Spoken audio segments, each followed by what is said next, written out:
4 سالوں سے میں یہ پیسے جمع کروا رہی ہوں تم سے کہ میں نے یہ والا گولڈ کا ہار لازمی دینا ہے۔ یہ ایک بیوی اپنے خاوند سے کہہ رہی ہے۔ ایک لڑکا جو ایک لڑکی سے بے حد محبت کرتا تھا، بڑی مشکلوں سے بڑی پریشانیوں کا سامنا کرنے کے بعد، بہت سی رکاوٹوں کے باوجود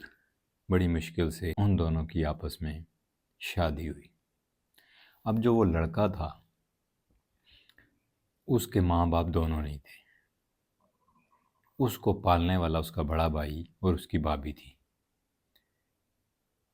کیونکہ وہ لڑکا جب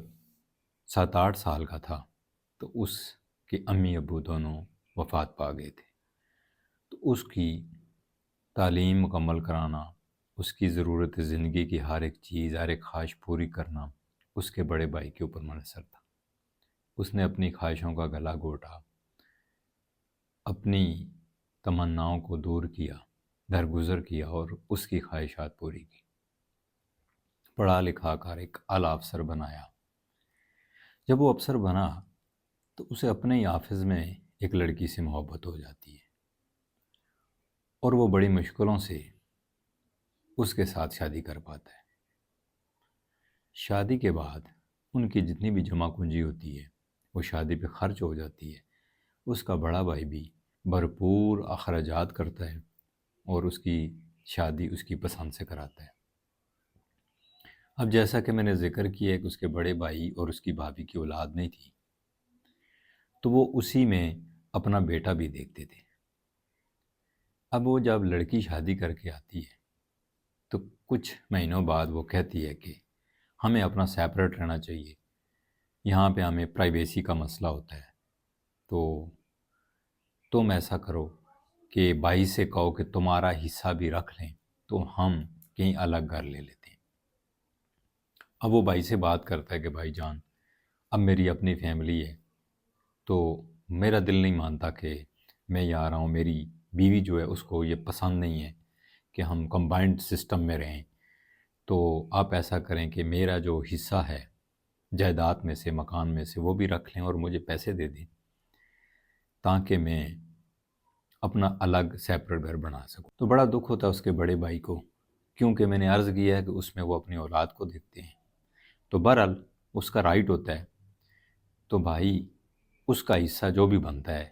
قیمت کے لحاظ سے وہ اس کو ادا کرتا ہے اور اسے کہتا ہے کہ جہاں بھی گھر لو، جس جگہ بھی لو، دیکھ سن کے صحیح سمجھداری سے لینا۔ اب وہ ایک جگہ کسی ٹاؤن میں ایک گھر پسند کرتے ہیں، وہاں لیتے ہیں۔ جب لیتے ہیں اس کی بیوی کو گھر پسند آ جاتا ہے،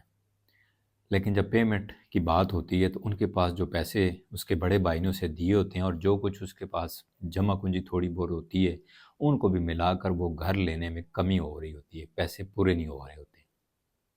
وہ بڑا پریشان ہوتا ہے۔ بیوی ایسا کرتی ہے کہ جو اس کے پاس جیولری وغیرہ ہوتی ہے، زیورات، وہ ساری بیچ ڈالتی ہے، وہ پیسے بھی اپنے شوہر کو دیتی ہے اور کہتی ہے کہ اس گھر کی جو پیسے ہیں وہ پورے کرو اور اس گھر کو خریدو۔ لیکن اس کی بیوی کے جو زیورات ہیں وہ بیچنے کے باوجود بھی وہ گھر لینے کے لیے پیسے پورے نہیں ہو پاتے۔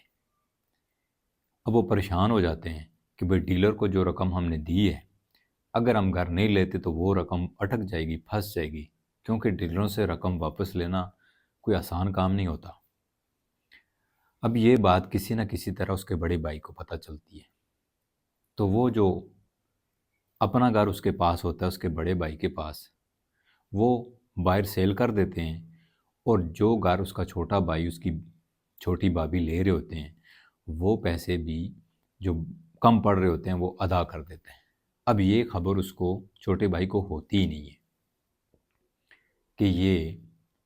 میرے جو کم پڑتے پیسے تھے یہ کس نے ادا کیے۔ تو وہ بیوی اور وہ اس کا شوہر جو مکان لے رہے ہوتے ہیں، وہ ڈیلر کے پاس جاتے ہیں اور کہتے ہیں کہ ہم اس کے پاس چلتے ہیں، اس کو کہتے ہیں کہ ہمیں گھر میں رہنے کی اجازت دو، قبضہ دے دو، باقی جو پیسے ہم کچھ ماہ میں ادا کر دیں گے۔ اس سے ریکویسٹ کریں گے تو یقیناً ہے وہ مان جائے گا۔ اب وہ اس نیت سے جاتے ہیں اس ڈیلر کے آفس میں، تو وہ آگے ان کے نامینیٹ فائل تیار کر کے بیٹھا ہوتا ہے، اور جیسے ہی وہ دفتر میں ان ہوتے ہیں تو وہ ان کو کہتا ہے کہ سر آپ کو بہت بہت مبارک ہو، میڈم آپ کو بہت بہت مبارک ہو، آپ کا گھر آپ کے نام ٹرانسفر ہو چکے ہیں۔ اب جب وہ فائل دیکھتا ہے تو اس کے نام رجسٹری انتقال بنا ہوتا ہے، وہ بڑا حیرت میں پڑ جاتا ہے۔ وہ اس ڈیلر سے پوچھتا ہے کہ اتنے زیادہ پیسے کم تھے تو یہ پیسے آپ کو کس نے ادا کیے کہ آپ نے میرے نام کا ٹرانسفر کر دیا؟ تو ڈیلر کہتا ہے سر جس شخص نے یہ پیسے ادا کیے ہیں اس نے مجھے قسم دی ہے، اس نے مجھے بڑی سختی سے منع کیا ہے کہ یہ میرا نہیں بتانا ہے، کیونکہ وہ کہہ رہا تھا کہ آپ اتنے خود غرض ہیں کہ اگر آپ کو پتہ چلے کہ میں نے پیسے دیے ہیں تو آپ اس گھر میں کبھی بھی انٹر نہیں ہوں گے۔ تو اس لیے معذرت کے ساتھ میں یہ راز نہیں بتا سکتا، البتہ گھر آپ کے نام ٹرانسفر ہو چکا ہے، اب آپ اس عالی شان گھر کے مالک بن چکے ہیں۔ خیر وہ خوشی خوشی فائل ریسیو کر کے اپنے گھر میں شفٹ ہو جاتے ہیں۔ اب مسئلہ یہ ہوتا ہے کہ جیسے ہی اس گھر میں وہ شفٹ ہوتے ہیں تو اس شخص کی جاب چلی جاتی ہے، وہ کمپنی جس میں وہ جاب کر رہا ہوتا ہے کسی وجہ سے وہ ختم ہو جاتی ہے اور وہ بالکل زیرو پہ آ جاتا ہے۔ اب وہ بڑی کوشش کرتا ہے لیکن اس کو نوکری نہیں ملتی، پھر اس کی بیوی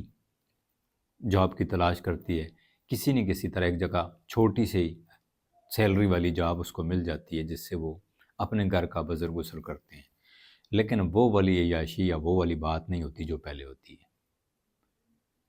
اب اس کا جو حامد ہے وہ ٹیوشن پڑھانا شروع کر دیتا ہے تھوڑا بہت، تو وہ پیسے جمع کرتا ہے، اس نیت سے جمع کرنا شروع کر دیتا ہے کہ میں نے اپنی بیوی کے لیے سونے کا ایک ہار لینا ہے گولڈ کا۔ اب پیسے جمع کرتے کرتے وہ اس جو ہار لینا چاہ رہا ہوتا ہے، جو اس کی بیوی کو پسند ہوتا ہے، جو اس نے بیچا ہوتا ہے اپنے خاوند کے مکان لینے کی خاطر، اس کے مطابق پیسے جمع کر رہا ہوتا ہے، تو ادھر اس کو خبر ملتی ہے کہ اس کا بڑا بھائی انتہائی بیمار ہے اور کسی ہاسپٹل میں ہاسپٹلائز ہے، اور اس کے پاس اتنے بھی پیسے نہیں ہیں کہ وہ اپنا علاج کروا سکے۔ وہ تیاری کرتا ہے کہ میں اپنے بھائی سے ملنے دیکھنے جاؤں، لیکن اس کی بیوی کہتی ہے کہ نہیں، جب ہمارے پاس کچھ بھی نہیں تھا، جب ہم خالی تھے تو کتنے ہم نے مصیبتیں، پریشانیاں، تکلیفیں کاٹی ہیں مکان کو لیتے ہوئے، لیکن مجال ہے کہ آپ کے بھائی نے ایک دفعہ بھی سامنے آ کر کہا ہو کہ جو پیسے کم پڑ رہے ہیں مجھ سے لے لو، بعد میں مجھے دے دینا، اور مجھے یقین ہے کہ جو پیسے اس وقت ہمارے جگہ ادا کیے گئے تھے مکان کے، وہ میرے باپ نے دیے ہوں گے یا میرے بڑے بھائی نے۔ آپ کا بھائی یا آپ کی بھابھی جو یہ دعویٰ کرتے تھے کہ یہ ہماری اولاد کی طرح ہے، وہ سامنے تک نہیں آئی، تو اس لیے میں تمہیں اس بات کی اجازت نہیں دیتی کہ تم اپنے بھائی کو دیکھنے جاؤ۔ خیر وہ اپنی بیوی کی بات سن لیتا ہے اور نہیں جاتا۔ ادھر اس شخص کی، اس کے بڑے بھائی کی یعنی کہ ڈیتھ ہو جاتی ہے۔ جب اس کو خبر ملتی ہے پھر بھی آخر خون ہوتا ہے، برداشت نہیں کر پاتا اور وہ جاتا ہے، دیکھتا ہے تو بہت بڑا جنازہ ہوتا ہے، محلے دار اور عزیز و وقار سارے ہوتے ہیں، اس میں وہ پراپرٹی ڈیلر بھی موجود ہوتا ہے، اور وہ جب قبر میں اس میت کو اتار رہے ہوتے ہیں اور وہ رو رہا ہوتا ہے، اور پراپرٹی ڈیلر اس کے پاس کھڑا ہوتا ہے اور کہتا ہے اسے کہ یار میں نے دنیا میں بڑے بڑے بھائی دیکھے ہیں لیکن تمہارے اس بھائی جیسا میں نے بھائی نہیں دیکھا، جس نے اپنے حصے کی پراپرٹی سیل کر کے تمہارے جو پیسے کم پڑ رہے تھے وہ ادا کیے تھے۔ آج راز میں اس لیے بتا رہا ہوں کہ تاکہ تمہیں پتہ چلے کہ تم نے کس فرشتہ نما انسان اپنے بھائی کو کھویا ہے۔ اس وقت اس کی جو کیفیت اور جو حالت ہوتی ہے وہ بیان نہیں کی جا سکتی۔ تو دوستو، ہم اپنے نئے رشتے جوڑتے ہیں، یقیناً جوڑتے ہیں، جوڑنے چاہیے، ضرورت زندگی ہوتی ہے، لیکن جو آپ کے ساتھ مخلص رشتے ہوتے ہیں، نئے رشتوں کو جوڑ کر ان کو ختم بالکل مت کریں۔ اپنی زندگی کے فیصلے، اپنی زندگی کے ڈیسیجن خود سوچ سمجھ کر دیکھ بھال کر لیں، اگر آپ نے اپنی بھائیوں سے، اپنی بہنوں سے، اپنے والدین سے علادگی کرنی ہے تو کوشش کریں کہ کچھ دے کے جائیں، دے کے وہاں سے الگ ہوں، لے کے نہ ہوں۔ کیونکہ اگر آپ وہاں سے ان کا حصہ، ان کا حق، کوئی چیز لے کے الگ ہوں گے تو یقیناً آپ کے پاس کچھ بھی نہیں رہے گا۔ ہاں، آپ کا جو حق ہے وہ